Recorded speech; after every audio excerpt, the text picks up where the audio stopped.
భారత్ పాకిస్తాన్ల మధ్య యుద్ధ వాతావరణం నెలకొంది. ఒకవేళ మనం పాకిస్తాన్ మీద దాడి చేసినా, పాకిస్తాన్ మన మీద దాడి చేసినా చైనా ఎంట్రీ అనేది నిశ్చయం. చైనా సపోర్ట్ ప్రత్యక్షంగా పరోక్షంగా చైనా సపోర్ట్ లేకుండా ఎట్టి పరిస్థితుల్లో కూడా పాకిస్తాన్ మన మీద ధైర్యం చేయలేదు.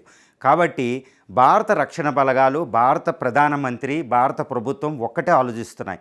ఒకవేళ పాకిస్తాన్ మీద మనం దాడి చేస్తే చైనా వస్తే ఎలా అడ్డుకోవాలి? ఇలా అడ్డుకునడానికి ఒకే ఒక అద్భుతమైన బ్రహ్మాస్త్రం భారత్ చేతిలో ఉంది. అది చాలామందికి తెలియని ఒక అస్త్రం ఏంటంటే అస్త్రం పేరు మిర్వ్, MIRV అని ఉంటుందండి.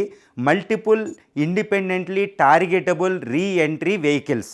అంటే ఈ మనకున్న చేతిలో ఉన్న అగ్ని, పృథ్వీ లాంటి మిసైల్స్ మనం ప్రయోగిస్తే అవి అంతరిక్షంలోకి వెళ్ళిన తర్వాత ఒక 6 నుండి 12 మిసైల్స్ విడిపోతాయి అన్నమాట. అంటే ఒకే మిసైల్ మనం అంతరిక్షంలోకి ప్రయోగిస్తే ఒక టార్గెట్ పెట్టుకుని అది అంతరిక్షంలో వెళ్ళిన తర్వాత 6 నుంచి 12 వార్ హెడ్లుగా విడిపోయి 12 మిసైల్స్ అయిపోతాయి.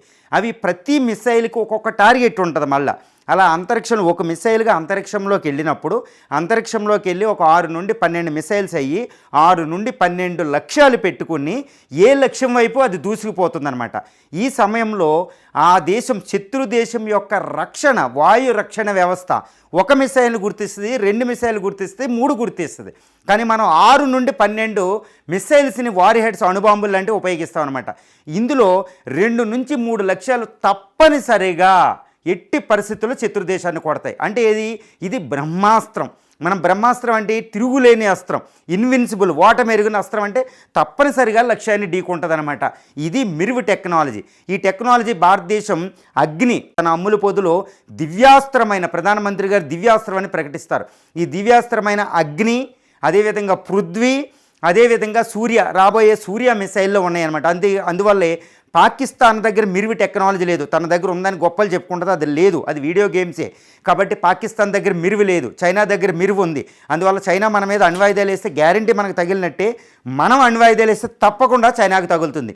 కాబట్టి ఈ మిర్వ్ అనే ఒక అస్త్రం, ఒకే భారత మిసైల్, అగ్ని, పృథ్వీ మిసైలు, అదేవిధంగా సూర్య మిసైల్లో ఏ దేశాన్నైనా సర్వనాశనం, అంటే తప్పనిసరిగా, అంటే నువ్వు నన్ను కొడితే నేను నిన్ను కొట్టగలను అంటేనే ఆ దేశం మన మీదకి రాదు.